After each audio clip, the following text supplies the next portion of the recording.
Shalom kekasih Kristus. Mungkin para pendengar renungan melekat dalam Tuhan pernah merasakan penyesalan saat terjerembab ke dalam dosa. Bahkan sampai sekarang masih ada dosa yang dilakukan.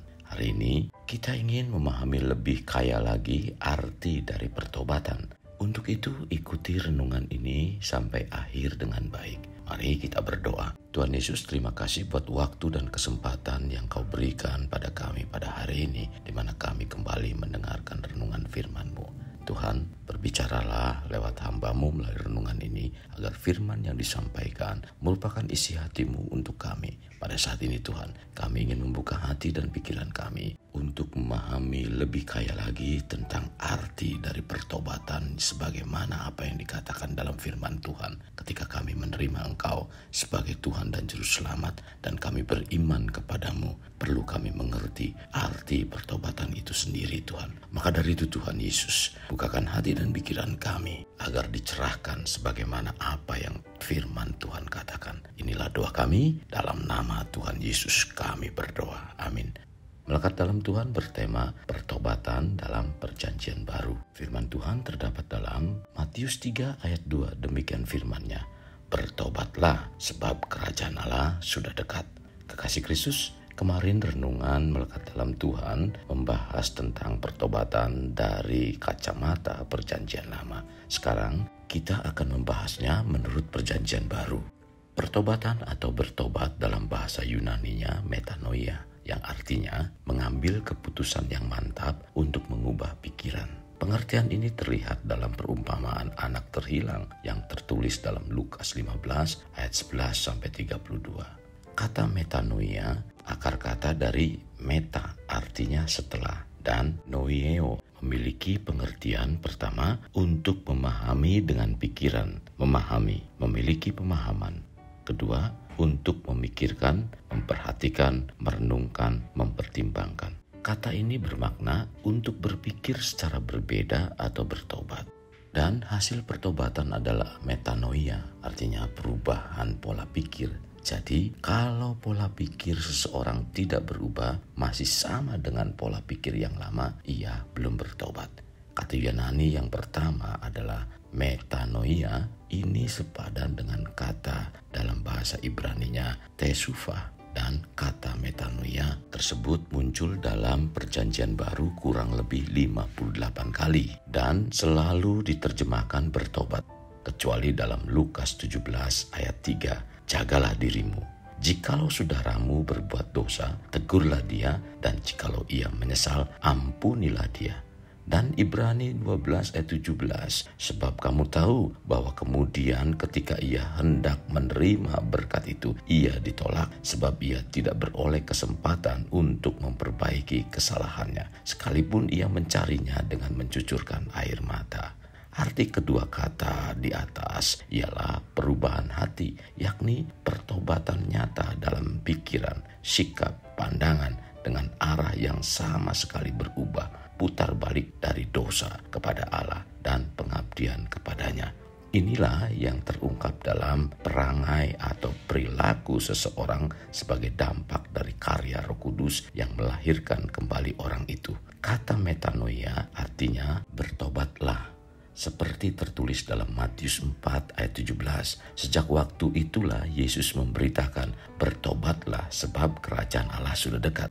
Dalam Kisah Para Rasul 3 ayat 19, karena itu sadarlah dan bertobatlah supaya dosamu dihapuskan. Demikian juga dalam Wahyu 3 ayat 19, barang siapa kukasihi ia kutegur, kuajar, sebab itu relakanlah hatimu dan bertobatlah. Kekasih Kristus, untuk seseorang bertindak dalam pertobatan memang ada proses, dan salah satunya adalah penyesalan. Kekasih, bila muncul rasa penyesalan, hendaknya kita jangan meremehkan bila duka cita penyesalan dan kebencian terhadap dosa. Berpaling dari dosa itu dan ingin menghadap Allah ada dalam hati kita. Memang benar ada duka cita yang abnormal yang bukan pertobatan bila duka cita dari dunia. Tertulis dalam 2 Korintus 7 ayat 10. Sebab duka cita menurut kehendak Allah menghasilkan pertobatan yang membawa keselamatan dan yang tidak akan disesalkan, tetapi duka cita yang dari dunia ini menghasilkan kematian. Duka cita dan penyesalan demikian seperti yang terjadi pada Yudas saat peristiwa ia menjual Yesus. Kisah ini tertulis dalam Matius 27 ayat 3-5. Pada waktu Yudas yang menyerahkan dia melihat bahwa Yesus telah dijatuhi hukuman mati, menyesallah ia. Lalu ia mengembalikan uang yang 30 perak itu kepada imam-imam kepala dan tua-tua dan berkata, "Aku telah berdosa karena menyerahkan darah orang yang tak bersalah." Tetapi jawab mereka, "Apa urusan kami dengan itu? Itu urusanmu sendiri." Maka ia pun melemparkan uang perak itu ke dalam bait suci, lalu pergi dari situ dan menggantungkan diri. Hal ini yaitu penyesalan atau duka cita yang tidak diikuti pertobatan seperti dialami oleh Esau, sebagaimana dikatakan dalam Ibrani 12 ayat 17. Sebab kamu tahu bahwa kemudian ketika ia hendak menerima berkat itu, ia ditolak sebab ia tidak beroleh keselamatan untuk memperbaiki kesalahannya, sekalipun ia mencarinya dengan mencucurkan air mata. Kekasih, ada duka cita atau penyesalan tidak membuat pertobatan, tetapi ada juga duka cita penyesalan yang sesuai dengan kehendak Allah yang melahirkan pertobatan dan mendatangkan keselamatan. Sebagaimana dikatakan dalam 2 Korintus 7 ayat 9-10, "Namun sekarang aku bersuka cita, bukan karena kamu telah berduka cita, melainkan karena duka citamu membuat kamu bertobat. Sebab duka citamu itu adalah menurut kehendak Allah, sehingga kamu sedikit pun tidak dirugikan oleh karena kami. Sebab duka cita menurut kehendak Allah menghasilkan pertobatan yang membawa keselamatan dan yang tidak akan disesalkan. Tetapi duka cita yang dari dunia ini menghasilkan kematian." Kekasih, pertobatan adalah syarat mutlak untuk memperoleh keselamatan. Tuhan Yesus memulai pelayanannya di muka umum dengan seruan, "Bertobatlah," tercatat dalam Matius 4 ayat 17. Dan salah satu ucapan Yesus sebelum ia naik ke surga ialah pertobatan dan pengampunan dosa harus diberitakan kepada segala bangsa, tercatat dalam Lukas 24 ayat 47. Dan lagi dalam namanya berita tentang pertobatan dan pengampunan dosa harus disampaikan kepada segala bangsa, mulai dari Yerusalem. Kekasih Kristus, mari kita lihat juga di dalam Lukas 13 ayat 3-5. "Tidak, kataku kepadamu, tetapi jikalau kamu tidak bertobat, kamu semua akan binasa atas cara demikian. Atau sangkamu ke-18 orang yang mati ditimpa menara dekat Siloam lebih besar kesalahannya daripada kesalahan semua orang lain yang diam di Yerusalem? Tidak, kataku kepadamu, tetapi jikalau kamu tidak bertobat, kamu semua akan binasa atas cara demikian." Pertobatan harus dilakukan sebagaimana yang disaksikan oleh Petrus, tercatat dalam Kisah Para Rasul 2 ayat 38, maupun Paulus di dalam Kisah Para Rasul 17 ayat 30. Mereka memberitakan mutlak perlunya pertobatan. Hal ini disampaikan oleh Paulus dalam Kisah Para Rasul 20 ayat 21. "Aku senantiasa bersaksi kepada orang-orang Yahudi dan orang-orang Yunani supaya mereka bertobat kepada Allah dan percaya kepada Tuhan kita Yesus Kristus." Tuntutan supaya bertobat dan kenyataan bahwa bertobat adalah mutlak dan itu perlu untuk pengampunan dosa yang memperoleh hidup kekal, menyatakan bahwa keselamatan mustahil tanpa pertobatan. Iman tanpa pertobatan bukanlah iman yang membawa kepada keselamatan. Jadi pertobatan menurut perjanjian baru adalah mengambil keputusan untuk mengubah pola pikir dengan berbalik arah, yaitu memperbaiki yang salah akibat dosa menuju kepada Allah yang benar.